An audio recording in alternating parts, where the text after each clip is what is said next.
요즘 넷플릭스 드라마에서 인기 있는 그런 드라마가 하나 있습니다. 폭삭 속았수다라고.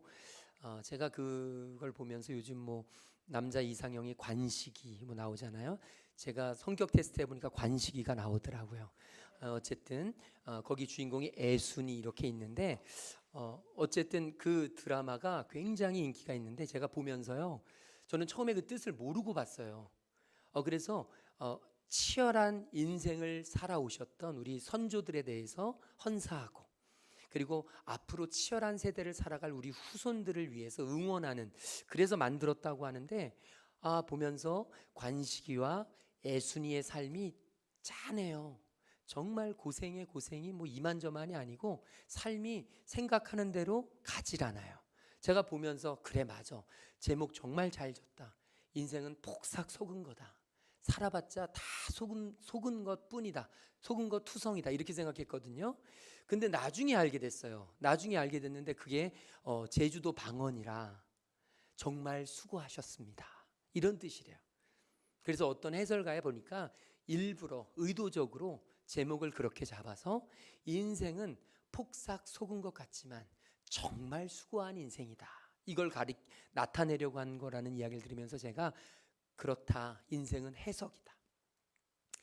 똑같은 폭삭 속았수다가요, 여러분 제주도 방언이라는 눈을 뜨고 보면 정말 수고한 인생이 되는 거예요. 우린 자칫 잘못하면 우리의 인생이 폭삭 속은 것 같은 인생을 살아갈 수가 있어요. 아무것도 아닌 인생으로 완전히 전락시킬 수 있어요. 그런데 우리가 믿음의 눈을 뜨고 보면, 우리가 부활의 눈으로 보면 폭삭 속은 인생이 아니라 정말 수고한 인생. 저는 오늘 부활주일 예배를 하나님 앞에 드리면서 저와 여러분 안에 이런 눈이 있게 되기를 주님의 이름으로 축복합니다. 인생이 변화돼야 합니다. 어제 뉴스를 잠깐 스쳐 지나가면서 봤는데 거기에 봤더니 부산에서 한 횟집을 하시는 부모님을 둔 그런 아들이, 젊은 친구가 막 사람들에게 하소연하는 겁니다. 우리 어머니 횟집을 좀 이용해 주세요. 우리 어머니 횟집을 좀 이용해 주세요. 사가연을 알고 봤더니 30년 동안 너무나 잘 나가던 횟집이었는데 지금 문을 닫을 지경이래요. 너무 힘들어서. 여러분, 경제적으로 너무 힘든 사람들이 많죠. 어디 부산뿐이겠어요? 우리 교회에도 많습니다. 힘든 분들, 경제적으로 힘든 분들 뿐만 아니라 정치적으로, 사회적으로 너무너무 힘겨운 분들, 가정에 아픔이 있어서 힘겨운 분들, 건강이 아프신 분들 때문에 힘겨운 분들 너무 많잖아요. 저는 이런 힘든 상황 속에서, 절망의 오늘 속에서 부활의 주님이 다시 살아나게 하는, 다시 회복되게 하는 은혜의 길을 주님의 이름으로 축복합니다. 이 자리에 지금 삶에 윤기가 없고, 삶에 활력이 없고, 삶에 소망이 없고, 삶이 낙심되어져 가고 있는 무기력한 삶을 살아가시는 성도님들 계시다면 저는 소망해요. 이 부활주의를 계기로 저와 여러분이 부활하기를 소망합니다. 다시 살아나는 은혜, 다시 살아나는 역사.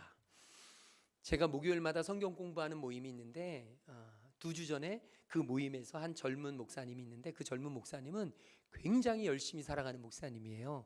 특별히 교회는 작은데 그런데 어린이 사역에 아주 특별한 은사가 있으신 분이고 열정이 있어요. 그래서 매주마다 유튜브를 찍어서 유튜브로 교회 학교가 구성되어 있지 않은 교회들에게 방영을 하는 겁니다. 그래서 어려운 교인들이, 교회가 2명 3명 앉아서 그 유튜브를 보면서 예배에 참여하도록 하는, 굉장히 열심히 세요.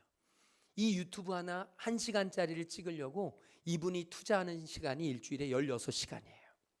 정말 열심히 하시고 정말 기계도 잘 다루시고 정말 아이들 감각에 뛰어나신 분이에요. 그런데 요즘은 많이 힘든 것 같아요. 정말 많이 힘든 것 같아요. 그런데 2주 전에 자기가 너무 큰 위로를 받았다고 하면서 한 노래에 너무 펑펑 울었다는 거예요. 그러면서 다시 정말 힘을 얻게 되었다고. 그러면서 노래를 하나 이야기해 주는데, 제가 사실 그때는 잘 몰랐거든요.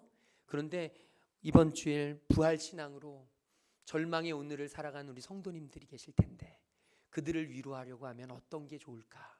그러면서 제가 우연히 그 노래를 알게 됐고 듣게 됐어요. 저도 펑펑 울었습니다. 그 노래의 제목은 나는 반딧불이라는 노래예요. 나는 반딧불. 1부 때는 제가 불렀는데 2부 때는 참겠습니다. 제목만, 가사만 들려드릴게요.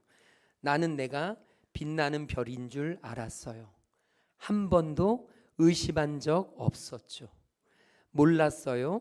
난 내가 벌레라는 것을. 그래도 괜찮아. 난 눈부시니까. 하늘에서 떨어진 별인 줄 알았어요. 소원을 들어주는 작은 별. 몰랐어요. 난 내가 개똥벌레라는 것을. 그래도 괜찮아. 나는 빛날 테니까.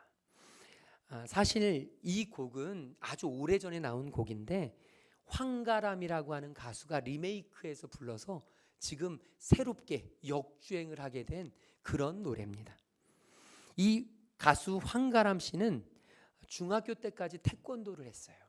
그래서 굉장히 좋은 성적을 거두었고 태권도 선수로 자기의 삶을 펼쳐나가려고 계획을 했어요. 그러다가 축구를 하다가 다리에 큰 부상을 입어서 다리가 내동강이 나고 그래서 운동을 중단할 수밖에 없었습니다. 그리고 음악으로 눈을 돌리게 돼요. 음악을 하려면 홍대로 가야 한다는 막연한 생각으로 이제 수능 치르고 대학을 가지 않고 홍대로 떠나려고 돈을 법니다. 아르바이트를 하는데 사우나 있죠.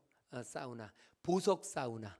보석 사우나에 보면 보석을 박는 아르바이트 있어요. 그걸 해서 200만 원을 벌고 200만 원을 손에 쥔 채 무작정 상경을 합니다. 그런데 200만 원을 하루에 10,000원씩만 200일 쓰다 보면 어떻게 희망이 생기겠지. 또 일거리도 찾겠지. 그러면서 갔는데 이게 처음에 찜질방에서 며칠 지냈더니 돈이 쑥쑥 나가는 거예요. 두려운 마음에 이제 노숙을 하기로 결정을 합니다. 그리고 홍대 놀이터 찜질방의 건물에 보면 뜨거운 바람이 나오거든요. 에어컨 히터를 돌려서 뜨거운 바람이 나오면 그 밑에서 또 때로는 교회에서 화장실에서 씻으면서 147일간의 노숙 생활을 합니다. 그때 체중이 지금 한 70 몇 킬로인데 그때 체중이 49킬로까지 갔다고 해요. 그러면서 이제 안 해본 아르바이트가 없다고 합니다. 화장품 임상 실험부터 신약 나오면 임상 실험, 돈이 꽤 된대요. 그게 신약 임상 실험, 택배 상하차, 물론 막노동은 말할 것도 없고 텔레마케터, 호떡 장사까지. 그리고 무엇보다 가수가 되고 싶었기 때문에 방송국 방역 있죠.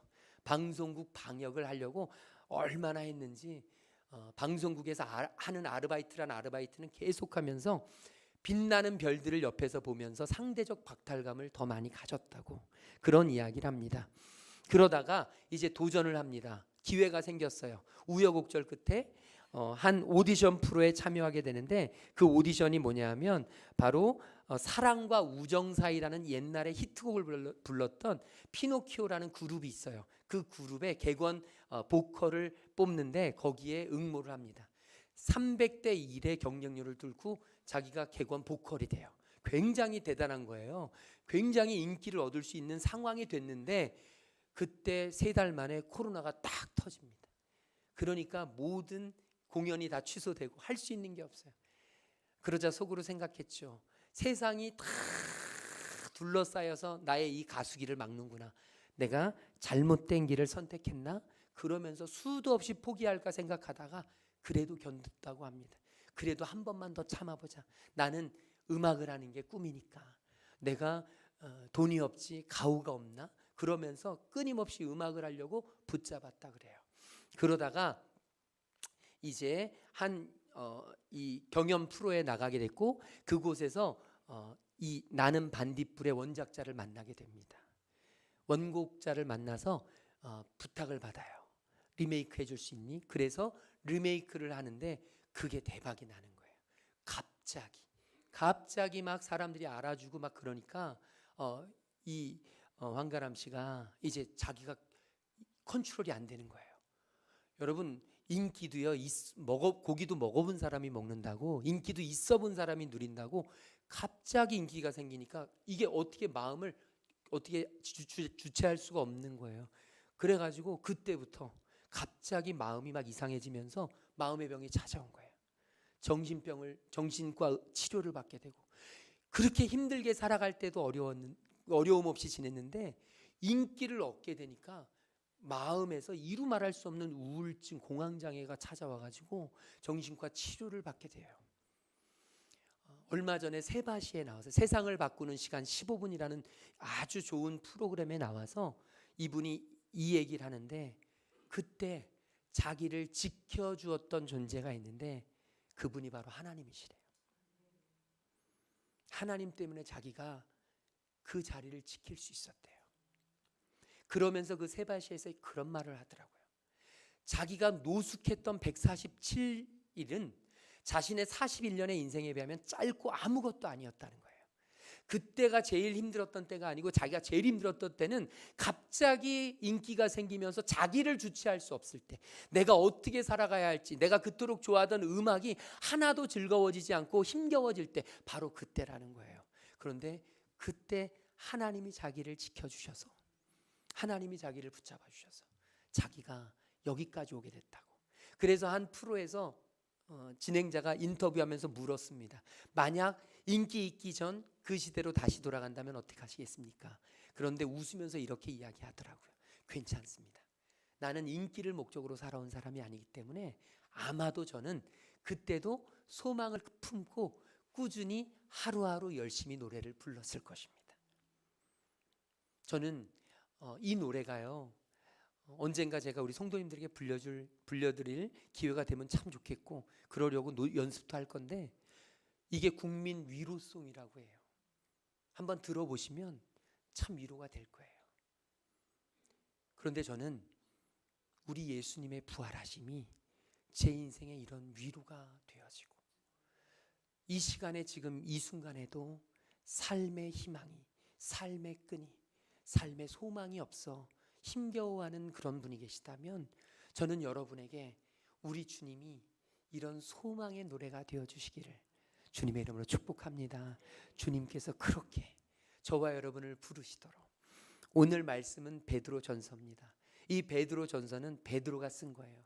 사도 베드로가 이제 로마, 여러분 AD 64년에 로마에 있었던 대박해, 기독교에 대한 박해 아시죠? 바로 네로 황제가 이 기독교를 어마어마하게 박해하는데, 그 박해가 있기 얼마 전, 그 박해가 예정되어 있던 그 시점, 기독교인들이 핍박을 받고 고난을 받던 그 시점에 이 사도 베드로가 초대교회 성도들을 위해서 썼던 위로의 편지가 바로 베드로전서예요.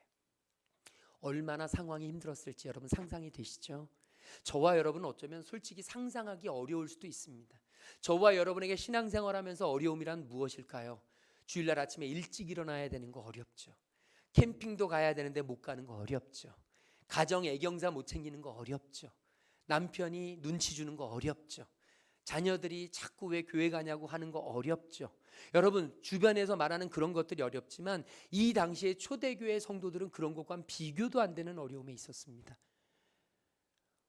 오늘 죽을지, 내일 죽게 될지, 모레 사자굴에 던져져 밥이 될지, 글피의 원형 경기장에서 사자들의 밥이 될지 아무도 몰라요. 정말 예수를 믿는다는 건 죽음으로 가는 그 순간순간의 기로에 서 있는 거예요. 예수 안에 우리 이처럼 교회에 모인다는 건 목숨을 걸고 모이는 거예요. 그냥 편안하게 오늘도 한번 교회나 가볼까, 이런 즐거움의 사치가 아니라, 이 당시에 이 그리스도인들에게는 하루하루 주님 앞에 예배하는 시간이 목숨을 건 시간이고, 죽음을 건 모든 순간이고, 정말 삶에서 고난을 준비하고 당하는 그런 시간들이었던 것이죠. 그런데 그런 두려움에 떨고 있던 초대교회 성도들에게 사도 베드로는요, 오늘 이렇게 편지합니다. 여러분, 베드로도 마음속으로 직감하고 있었어요. 이 편지를 쓰면서 자기도 머지않아 순교할 것이라는 걸, 자신의 죽음도 이제 곧 기다리고 있다는 걸. 그런데 그런 절체절명의 순간에 이 베드로는 지금 이런 편지를 쓰고 있는 것입니다. 우리 다시 한번 오늘 말씀 3절 말씀 같이 읽어보도록 하겠습니다. 우리 주 예수 그리스도의 아버지 하나님을 찬송하리로다. 그의 많으신 긍휼대로 예수 그리스도를 죽은 자 가운데서 부활하게 하심으로 말미암아 우리를 거듭나게 하사 산 소망이 되게 하시며. 아멘. 여러분, 여기에 보면 베드로가요, 주님 살려주세요 라고 편지 쓰지 않았어요. 주님 왜 우리에게 이런 일을 허락하십니까? 이런 핍박을 주십니까? 이렇게 고민하지 않았어요. 베드로는 뭐라고 편지에 썼냐면, 예수 그리스도의 아버지 하나님을 찬송하리로다. 저는 절망의 오늘을 살아가는 우리 성도님들, 저와 여러분들의 입술에서 우리 주님을 향한 찬양이 흘러넘치기를 소망합니다. 여러분, 돈이 좀 없어도 찬양해 보세요. 여러분, 건강이 좀 나빠도 찬양해 보세요. 사업이 잘 안 돼도 찬양해 보세요. 여러분의 삶이 폭삭 속았수다, 폭삭 속은 것 같아도 여러분 찬양해 보세요. 그러면 여러분이 찬양하고 또 찬양하고 우리 주님을 찬송하고 또 찬송하며 우리 주님을 향하여 소망을 가지고 또 소망을 가지면 폭삭 속은 인생이 아니라 정말 수고한 인생이 되는 날이 반드시 우리에게 올 줄로 믿습니다. 주님이 우리에게 약속하셨어요. 베드로는 지금 그렇게 찬송합니다. 여러분, 베드로가 이렇게 죽음의 위협을 앞에 두고 삶이 걱정되는 순간 속에서 어떻게 주님 앞에 찬송을 할 수 있었을까요? 그 이유는 뒤에 나오는데 뭐라고 나오냐면 예수 그리스도를 죽은 자 가운데서 부활하게 하심으로 말미암아. 여러분, 베드로가 이렇게 찬송으로 시작할 수 있었던 건 부활신앙이 있었기 때문이에요. 부활하신 주님이 계시기 때문에, 주님을 부활시키셔서 우리에게 산 소망이 되게 하셨기 때문에 우리는 찬송할 수 있는 거예요. 찬송을 올려드릴 수 있는 거예요. 오늘 이 시간에 저와 예배하는 저와 여러분, 이 부활주일의 예배를 통해서 저와 여러분에게 부활의 산 소망이 있게 되기를 주님의 이름으로 축복합니다. 주님께서 우리를 부활시켜 주실 거예요. 주님께서 우리를 다시 살아나게 하실 거예요. 지금 삶의 의미도 삶의 목적도 삶의 동기도 다 잃어버리고 현실이 팍팍하고 정말 모든 앞이 깜깜하고 아무것도 보이지 않는 그 순간에 계신 분들이 계시다 할지라도 여러분, 부활의 주님을 한번 붙잡아 보세요. 부활의 주님을 의지해 보세요. 그러면 주님께서 분명히 저와 여러분에게 음성을 들려주시고 만나주시고 함께하시고 새로운 희망을 부어주실 날이 있을 줄로 믿습니다. 오늘 말씀 4절에서 보면요, 베드로는 이렇게 고백해요. 우리 말씀 4절 같이 읽어볼까요? 썩지 않고 더럽지 않고 쇠하지 아니하는 유업을 있게 하시나니 곧 너희를 위하여 하늘에 간직하신 것이라. 아멘. 여러분, 우리 주님이 우리에게 주신 부활의 산 소망은 어떤 소망이냐면 썩지 않는 소망이에요. 더럽혀지지 않는 소망이에요. 쇠하지 않는 소망이에요. 저와 여러분의 소망이 어디에 있습니까? 돈에 있습니까? 여러분, 돈은 때가 되면 사라져요. 저와 여러분이 이 땅을 떠나게 될 때 우리는 아무것도 가지고 갈 수 없어요. 돈은 시간이 흐르면 또 없어지기도 해요. 돌고 돌아서 돈이라고 하잖아요. 있다가도 없고 없다가도 있고, 여러분, 우리가 소망으로 갖고 있는 것 언제든지 썩어지고 더럽혀지고 쇠합니다. 건강이 소망인 사람들 있죠. 여러분, 건강, 나이 40대면 신체가 달라지기 시작해요. 50이 되면 정말 무너지기 시작합니다. 60이 되면 이게 감당이 안 돼요. 이 노쇠하는 수준이. 여러분, 우리의 몸은 결코 우리에게 소망이 될 수 없어요. 언젠가는 반드시 무너지고 우리가 가질 수 없어요. 여러분, 가족이 소망이라 그러죠. 가족, 아이들 키워보세요. 아이들이 청소년기를 지나고 집만 떠나잖아요. 남이에요. 여러분, 아이들이 사랑스럽고 아이들에 대한 마음을 갖고 교제하지만 여러분, 아이들 볼 시간도 별로 없고 아이들이 어떻게 살아가는지 우리가 알지도 못해요. 여러분, 그러고 나면 나중에 가정 이루어서 결혼하면 여러분, 그들이 결코 우리의 소망이 될 수 없어요. 여러분은 무엇을 소망으로 두고 계십니까? 주님은 우리에게 말씀하세요. 부활의 주님이 우리의 산 소망이 되게 살으라고요. 썩어지지 않고 더럽혀지지 않고 쇠하지 않는 그 유업, 우리를 위하여 하늘에 간직하게 하신 그 유업, 하나님께서 오늘 우리를 그토록 만드실 줄로 믿습니다. 우리에게 이런 소망이 필요해요. 그리고 마지막 5절에 보면 이렇게 말씀하십니다. 같이 읽겠습니다. 너희는 말세에 나타내기로 예비하신 구원을 얻기 위하여 믿음으로 말미암아 하나님의 능력으로 보호하심을 받았느니라. 아멘. 오늘 말씀해 보게 되면 이렇게 이야기합니다. 저와 여러분에게 주신 부활의 산 소망은 여러분, 우리에게 어떻게 주어지느냐? 바로 살아계신 주님을 만날 때, 성령의 충만함을 받을 때 우리에게 부활의 산 소망이 있어지는데, 이 우리에게 오신 부활의 산 소망은 어떻게 유지가 되고 어떻게 지켜지느냐? 하나님의 보호하심으로요. 여러분과 제가 믿음 생활 열심히 한다고 되는 게 아니에요. 내가 열심히 하려고 할 때 시험은 더 찾아옵니다. 내가 열심히 하려고 할 때 사단은 더 공격해요. 내가 열심히 하려고 하는데 환난이 더 찾아와요. 그래서 수도 없이 떨어집니다. 올라가다 떨어지고 잘 되다 떨어지고 하나님 앞에 나아가다가 무너지고. 여러분, 이럴 때 우리를 지켜줄 수 있는 길은 하나밖에 없어요. 바로 우리의 부활의 주님. 부활의 주님께서 하나님의 능력으로 우리를 보호하시고 지켜주실 때에만 부활의 산 소망이 능력이 되심을 믿습니다. 저는요, 오늘 말씀을 준비하다가 특별히 이번 한 주 동안 우리 성도님들에게 꼭 함께 나누고 싶은, 공유하고 싶은 그런 간증이 있어서 오늘은 간증으로 말씀을 마무리하려고 그래요. 새롭게 하소서에 이번 주에 나온 그런 간증인데, 드러머 리노라고 하는 사람의 이야기예요. 제가 이 간증을 들으면서 참 많이 울었어요. 몇 번 들었는데 참 많이 울고 참 많이 하나님 앞에 회개하고 또 도전받고. 언제 시간 되시면 꼭 한번 여러분 새롭게 하소서의 드러머 리노 들으시길 소망하는데, 이 드러머 리노는 시골 경기도 이천 시골 교회에서 9살 때 자기가 교회를 다녔는데 교회가 부흥을 했대요. 그래서 성도가 3명이 됐대요. 3명이 된 교회에서 어떤 성도님이 드럼을 헌물한 거예요. 그래서 9살 때부터 드럼을 쳤대요. 목사님이 지상 최고의 박치시라 본인이 그 박치를 따라가느라고 목사님이 트레이닝을 아주 혹독하게 시키셨대요. 그런데 이 드러머 리노는 사실 2018년 평창 동계올림픽 있죠. 그 동계올림픽 폐막식 전에 보면 무대가 있어요. 이 폐막식 전에 하는 무대가 있는데, 그 무대 라이브 사이트라 그러는데, 그 라이브 사이트에서 1시간 동안 드럼 혼자 연주를 했어요. 대단한 거예요. 드럼은 혼자 연주하기가 쉽지 않아요. 세계에서 몇 명 안 된대요. 그런데 이 리노가 그곳에서 연주를 했습니다. 청소년기에 이제 드럼을 열심히 쳤더니 이천에서는 그래도 알아주는 사람이 된 거예요. 그러니까 멋을 부리고 싶잖아요. 멋을 부려야 되는데 이천에 멋 부릴 때가 있어야죠. 이천 시골이라 오일장을 쓰는데, 오일장에 보면 다 짝퉁만 팔잖아요. 아다다스, 나이스 이런 것만 파니까 그런 걸로 멋 부릴 수 없고, 그래서 생각해낸 게 당시 연예인들이 끼는 빨간 안경 이런 거 있잖아요. 그래서 안경을 안 써도 되는데 안경을 맞추러 간 거예요. 안경원에서 검사를 받는데 시력이 나오질 않아요. 그래서 안과를 가서 검사를 받고 오라고 그래서 안과를 갔는데, 그 안과에 가면 동공 확대 검사를 해요. 동공 확대 검사를 하는데 그러다 의료 사고가 발생합니다. 그래서 시력을 잃어요. 멋을 내려다가 시력을 잃게 되죠. 너무 안타까운 순간입니다.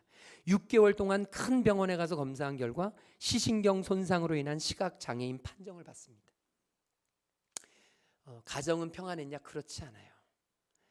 아버지는 심한 알코올 중독자였고, 어려서부터 어머니와 자신을 참으로 많이 폭행하고, 폭언은 말할 것도 없고, 어머니가 시장에서 노점상을 하셨는데 다 항상 오면 다 때려 엎고, 그리고 그 어머니가 벌어놓은 돈을 갈취하고, 심지어는요 아내와 이 드러머 리노를 집에다가 가두고 문을 잠그고 불을 질러서 소방차가 7대가 와서 불을 끄는, 정말 이루 말할 수 없는 그런 가정에서 자랐어요. 그러다 보니까 어머니도 너무 힘드셨죠. 어머니는 너무 좋은 분이셨는데 이 드러머 리노가 초등학교 4학년 때 어머니가 가출을 하십니다. 가출을 해서 1년 동안 나가서 사세요. 그러니까 아버지 밑에서 살 수 없었던 이 리노는 목사님의 손에 이끌려 교회 교육관에서 1년 동안 살았대요. 그리고 1년 후에 어머니가 다시 돌아오셔서 찾아가지고 집으로 돌아왔는데 어머니에 대한 불신이 생겼죠. 청소년기에 믿을 수가 없는 거예요. 어머니 언제 또 나가실지 몰라서. 그런 상황 속에서 살아가다가 그래도 어머님은 너무 좋으신 분이라 어머님이 너무 불쌍해서 어머니께 내가 할 수 있는 일이 뭘까? 돈도 없고 아무것도 없고 눈도 안 보이는데 내가 어머니께 할 수 있는 일이 뭘까? 그래서 어머니께 한 번도 하지 못한 거, 마음속으로는 갖고 있던 거, 엄마 사랑해요, 감사해요. 계속 그 얘기만 했대요. 이제 감사가 회복된 거예요. 그런데 놀라운 사실은 감사가 회복되고 어머니가 기도 응답해 주셔서 감사합니다 하나님 앞에 또 감사하시고, 그러면서 이 눈에 빛이 들어가기 시작한 거예요. 그래서 점점 눈이 뜨여지기 시작한 거예요. 그래서 지금은요 운전면허를 딸 만큼, 그래서 운전을 할 만큼, 그래도 아직도 이 장애인증을 갖고 있어요. 장애인 판정을 받아서 그 장애인증을 집회 갈 때마다 가지고 다닌대요. 청소년 집회 가면 애들이 꼭 그런대요. 정말이에요? 보여주세요. 당신이 진짜 안 보이는 사람인지 보여주세요. 그러면요 이 장애인 증명서를 보여준대요. 옛날엔 참 창피한 일이었는데 지금은 하나님이 살아계시다는 증명서래요. 그래서 자랑스럽게 품고 다닌다고 합니다. 이제 눈이 뜨여지니까, 눈이 보이니까 여러분, 시각장애인들 앞이 깜깜하고 안 보일 때 그러다가 눈이 보이잖아요. 눈이 보이기 시작하면 뵈는 게 없대요. 겁이 없어진대. 그래서 무작정 서울로 상경합니다. 서울로 상경해서 드럼을 치려면, 아까 홍대라 그랬잖아요. 아까 홍대라 그랬는데 이 드러머 리노는 방송국이 많은 대방역 근처로 가려고 그랬대요. 대방역 근처에 방송국이 많다네요. 그래서 방송국 곁에 가면 음악하는 사람들이 많으니까 대방역을 찾아가야 됐는데 잘못해서 방배역으로 갔대요. 참 인생이라는 게 그래요. 참 대방 방배조차 구분 못하는 게 우리 인생이에요. 자기 인생의 큰 꿈을 품고 서울로 상경했는데 드럼을 배워야 되는데, 그래서 어쩔 수 없이 방배역으로 가겠대요. 방배역으로 갔는데 사람들에게 여기서 드럼 배우려면 어떻게 해야 됩니까? 근데 사람들이 신기하게도 저쪽으로 가라고 다 가르치더래요. 신기한 거예요, 여러분. 이거 정말 하나님의 이게 놀라운 섭리 아니겠습니까? 다 저쪽으로 가라 그래서 자꾸 따라갔죠. 그런데 사람들이 가라고 해서 가서 갔는데 한 사람을 만났는데 누구냐면 한국의 초대 드러머, 한국에서 드럼을 최고 잘 쳤던, 처음 잘 쳤던 사람, 고 문영배 씨를 만나게 되는데, 이분이 누구냐면 여러분 조용필과 위대한 탄생 아세요? 예전에 조용필은 지금 BTS예요. 거기서 드럼 쳤던 그 문영배 씨를 만나게 됩니다.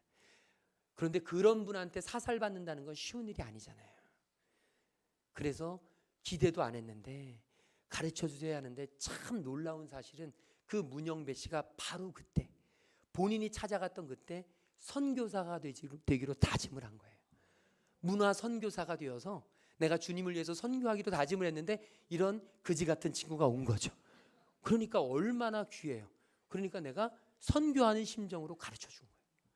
그래서 그 밑에서 배우기 시작한 거예요. 여러분 조용필과 위대한 탄생 얼마나 그 당대에 정말 풍미했는지 주변에 유명한 연예인들이 쫙 깔렸잖아요. 그러니까 이 리노가 처음으로 데뷔했던 가수가 누구냐면 H.O.T의 토니안. 굉장한 사람. 이런 사람 처음에 데뷔하기 쉽지 않은데 워낙 정말 그 줄을 잘 탄 거죠. 그래서 그렇게 하고 유명한 사람들과 하게 됩니다. 이제 바빠지니까 어떤 일이 생길까요? 바빠지니까 하나님을 떠나요. 바쁘고 돈이 생기고 여유로워지고 인기가 높아지니까 어쩔 수 없이 사람들과 함께 술로 어울리고 담배를 하루에 3갑 4갑씩 피고 나쁜 일이라고 하는 건 다 하면서 연예인병이 도진 거죠. 그래서 그렇게 허랑방탕하며 하나님을 떠나 살아가고 있는 그때 갑자기 기침을 하는데 피가 나와요. 갑자기 기침을 하는데 피가 나오는데 복막염을 앓는데 갑자기 두려운 생각이 벌컥 드는 거예요. 내가 이렇게 살면 안 되지. 이건 내가 갈 길이 아니지. 그러면서 하나님께로 다시 돌아왔습니다. 하나님께로 다시 회개하고 돌아와서 그때 누굴 만났느냐? 옹기장이라고 하는 그런 아주 복음성가 가수 단체가 있어요. 그룹을 만났는데 너무 좋더래요. 세상에서 음악할 때는 다 경쟁자예요. 오늘 드럼이 끝나도 내일 또 걱정해야 되고 누가 수입을 더 얻고 누가 더 좋은 차를 타고 다 경쟁인데, 이 옹기장을 만났더니 술 없이도 밤을 새고 그냥 아무런 유흥 없이도 그렇게 서로 그냥 교제하고 다 좋다 그러고 칭찬하고 얼마나 응원을 많이 해주는지 은혜 받으면서, 그러면서 점점 신앙이 자라간 거죠. 그러다가 이제 회복이 되어서 기쁨의 자리로 다시 돌아오게 되고, 주님, 내가 주님을 위해서 선교지로 저도 나가겠습니다. 딱 다짐을 하고 저는 일반 사람들처럼 평범하게 하지 않겠습니다. 주님, 제대로 쓰임 받겠습니다. 그러면서 이슬람 지역으로 떠납니다. 이슬람 지역에 가서 이제 떠나서 선교를 하는데 드럼을 치는데 거기서 열흘 동안 계속 공연을 했대요. 그런데 이슬람 히잡 쓴 애들이 얼마나 좋아하는지, 왜냐하면 그때 뮤직비디오에 나왔기 때문에 굉장히 그때도 벌써 케이팝이 인기였대요. 그래서 얼마나 많은 사람이 오는지. 그런데 마지막 날 열째 날 연주를 하는데 갑자기 다리가 아픈 거예요. 수상하죠. 너무 아픈 거예요. 그래서 한국에 오자마자 검사를 했는데 두 다리 모두 인대 파열과 연골이 찢어져서 뼈 조각이 떨어져 나갔대요. 큰 수술입니다. 그래서 이 인공 연골을 하고 인대 수술하면 드럼을 못 친대요. 의사는 그걸 권했대요. 왜냐하면 뼈 조각만 제거해서는 안 된다. 언제 또 어떻게 될지 모른다. 그런데 이 리노가 너무 억울했대요, 하나님 앞에. 그래서 억울해서, 하나님, 제가 그렇게 세상에서 유흥을 즐기며 그렇게 칠 때는 멀쩡하던 다리가 어떻게 주님의 일을 위해서 내가 헌신하겠다고 선교지로 나가자마자 이렇게 할 수 있습니까? 하나님, 너무 억울해요. 안 돼요. 하나님, 살려주세요. 그렇게 기도하면서 의사 선생님에게 그냥 뼈 조각만 제거해 주세요. 저 드럼 쳐야 합니다. 그러면 속으로 하나님이 낫게 하실 줄 알았대. 하나님이 치유의 역사를 주실 줄 알았대요. 그런데 한 달이 지나도 1년이 지나도 7년이 지나도 낫질 않더래요. 그래서 드럼을 제대로 못 치고 그냥 근근히 그렇게 지켜지고 있는데, 그때 이제 자기를 따라주던 밴드들도 다 떠난 거예요. 자기가 키워줬었는데, 자기 때문에 있었는데 다 떠나면서 그냥 떠나는 게 아니라 이제 그만하세요. 당신에게 희망이 없어. 이제는 그만하고 드럼 그만 접어요. 꿈 다 깨. 그러면서 떠나는데 너무 속상하더래요. 너무 화가 나더래요.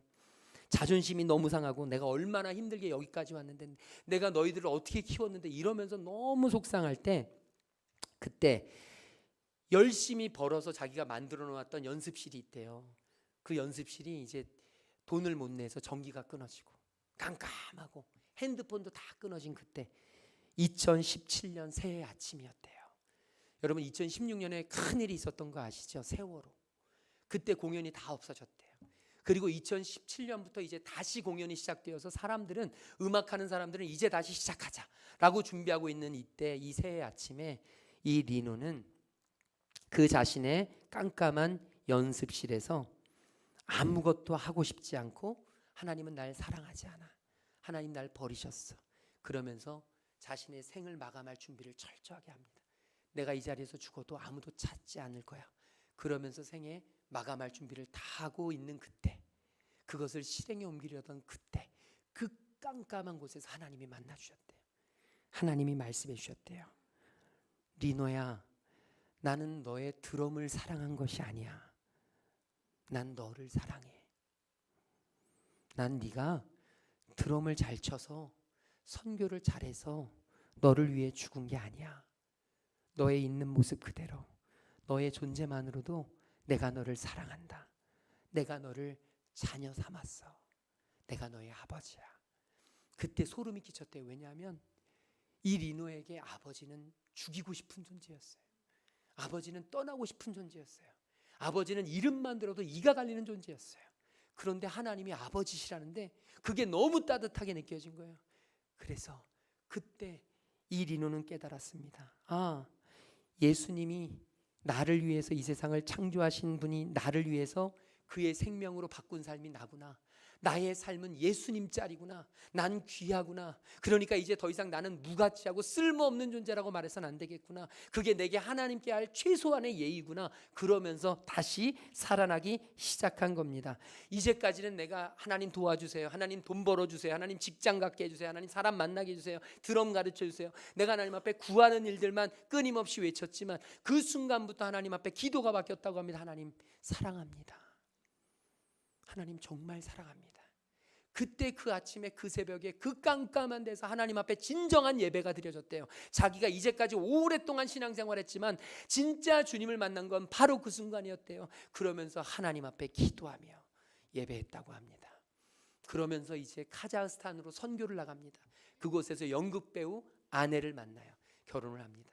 그런데 아내가 언니의 간을 이식받은 상태라 몸이 건강이 좋지 않아요. 난임이라는 판정을 받습니다.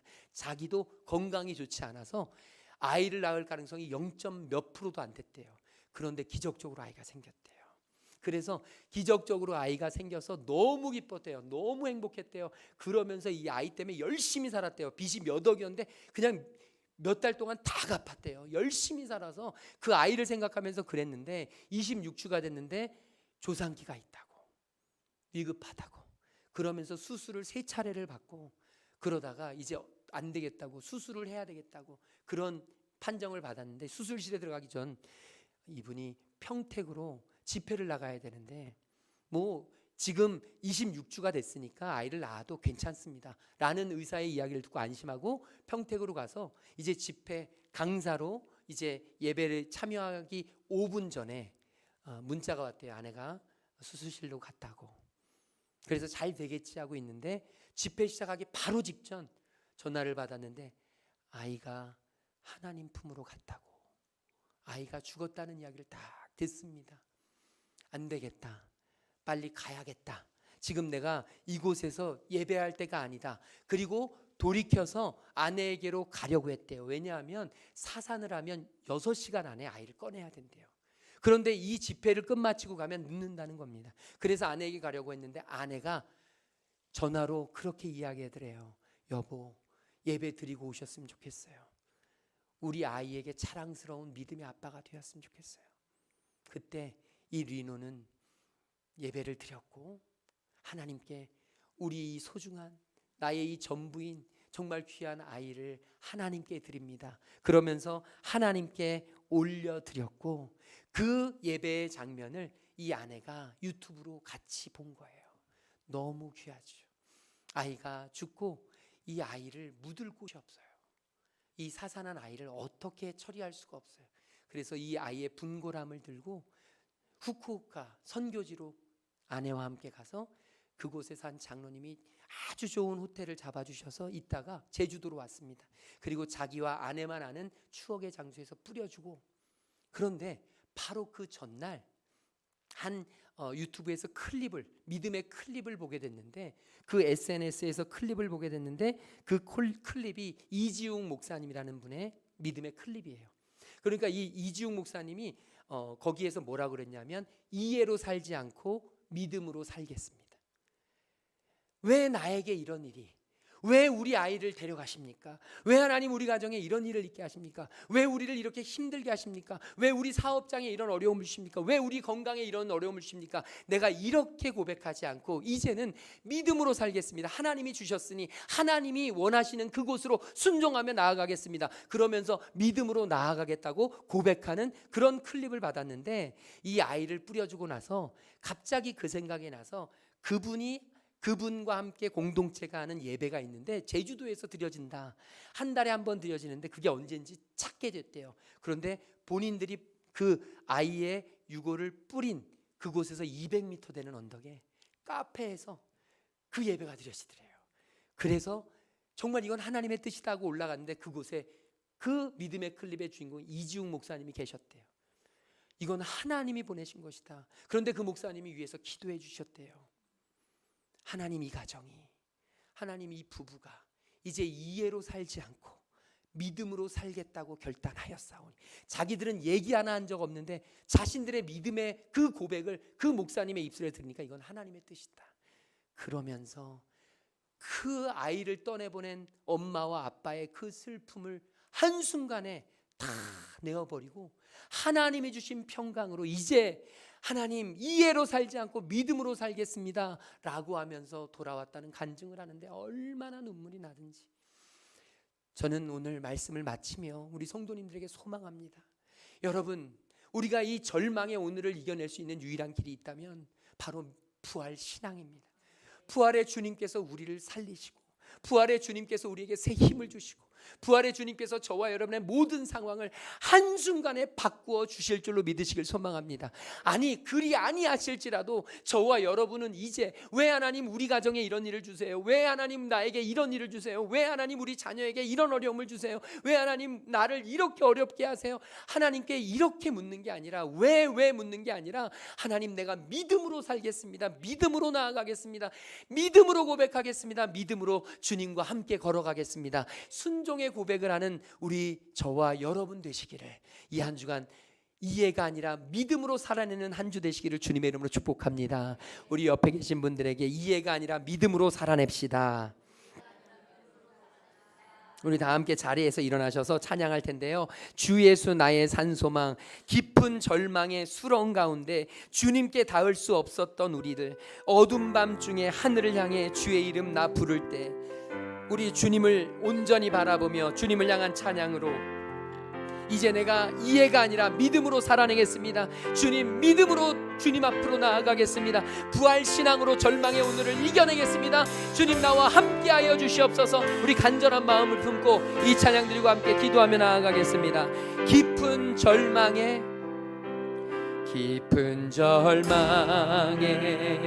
수렁 가운데 주님께 닿을 수 없던 우리, 어두운 밤중에 하늘을 향해 주의 이름 나 부를 때 어둠을 뚫고 오신 주 사랑 나의 절망 거두셨네. 주님의 공로 다 이루 우리 믿읍시다. 주 예수 나의 산소망, 주 예수 나의 산. 할렐루야. 주를 찬양하여라. 할렐루야. 주를 찬양하여라. 할렐루야. 자유케 하셨도다. 죄의 젖을 끊으신 주께 구원이 있도다. 주 예수 나의 삶소. 할렐루야. 할렐루야. 주를 찬양하여라. 할렐루야. 자유케 하셔도다. 죄의 젖을 끊으신 주께 구원이 있도다. 주 예수 나의 산소망. 우리 이 시간 오늘 받은 말씀 붙잡고 하나님 앞에 기도합시다. 하나님, 우리의 산소망이 되어주셔서 감사합니다. 부활신앙으로 절망의 오늘을 이겨내게 하여 주시옵소서. 이해로 살지 않고 믿음으로 살아내게 하여 주시옵소서. 우리 함께 동성으로 기도하며 나아가겠습니다. 사랑의 주님 감사합니다. 주님을 의지하고 주님을 바라봅니다. 오늘도 부활신앙으로 절망의 오늘을 이겨내게 하여 주시니 감사합니다. 주님을 바라보게 하여 주시고 주님을 의지하게 하여 주시고 부활신앙으로 주님 앞에 나아가게 하여 주시옵소서. 이 세상의 절망을, 아버지 하나님, 이 세상의 고난을, 이 세상의 역경과 환난을 믿음으로 이겨내게 하여 주시옵소서. 예수의 이름으로 부활의 증인으로 승리하게 하여 주옵소서.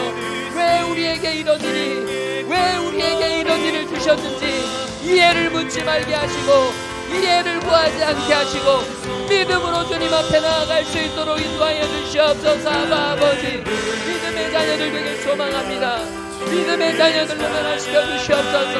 믿음의 자녀들로 살아내게 하여 주옵소서. 부활의 주님이 나를 살리셨으니 이제 우리 아버지는 새 힘을 얻고 주님 앞에 믿음으로 기쁨으로 감사함으로 나아갈 수 있도록 성령 하나님 함께 하시옵소서. 성령 하나님 함께하여 주시옵소서. 성령 하나님 함께하여 주시옵소서. 성령 하나님 함께하여 주시옵소서. 부활의 소망을 가지고 절망의 오늘을 이겨내고 주여 이 땅의 모든 악한 것들을 끊어내고 예수의 이름으로 살아내게 하여 주옵소서. 이해가 아니라 믿음으로, 이해가 아니라 믿음으로, 이해가 아니라 믿음으로 살아내는 하나님의 거룩한 백성들 될 수 있도록 주님이 도와여 주시옵소서. 주님 바라봅니다. 우리의 부활의 산소망이 되신 주님을 찬양하며 예배합니다.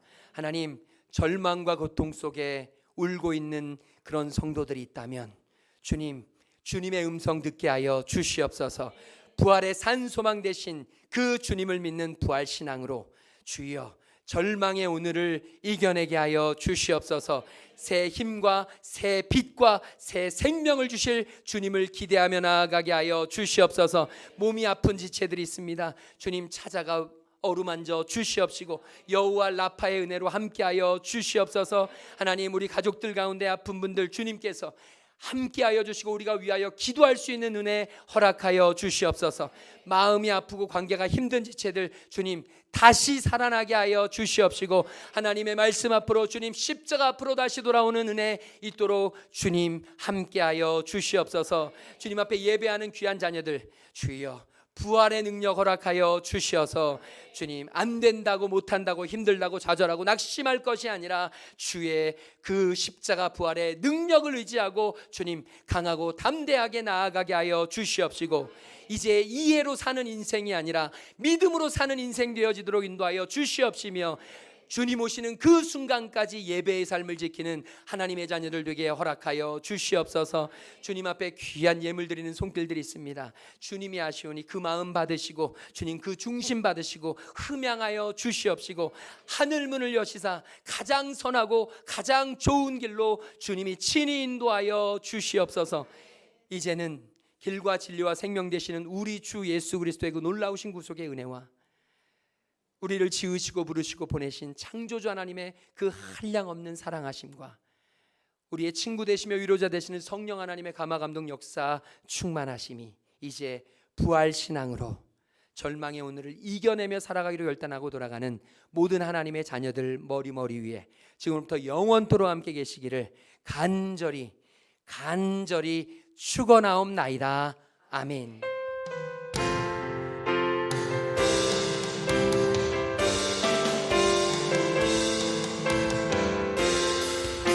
부활하신 주님께 감사의 찬양을 올려드립니다. 할렐루야 할렐루야 주를 찬양하여라. 할렐루야 자유케 하셨도다. 죄의 정을 끊으신 주께 구원이 있도다. 주 예수 나의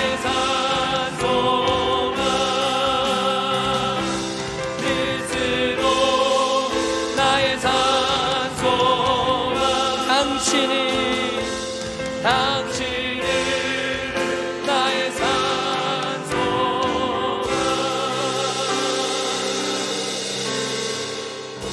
기쁨의 한 주 되시기 바랍니다.